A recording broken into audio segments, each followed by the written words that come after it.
உலகத்தில் போராடலாம், உயர்ந்தாலும் தாழ்ந்தாலும் தலை வணங்காமல் நீ வாழலாம்.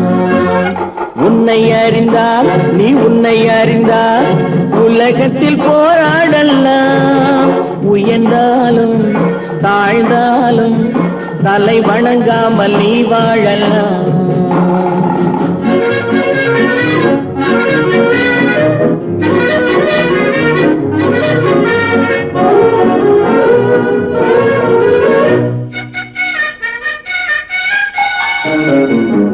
மானம் பெரியதென்று வாழும் மனிதர்களை மான் என்று சொல்வதில்லையா? தன்னை தானும் அறிந்து கொண்டு ஊருக்கும் சொல்பவர்கள் தலைவர்கள் ஆவதில்லையா? மானம் பெரியதென்று வாழும் மனிதர்களை மான் என்று சொல்வ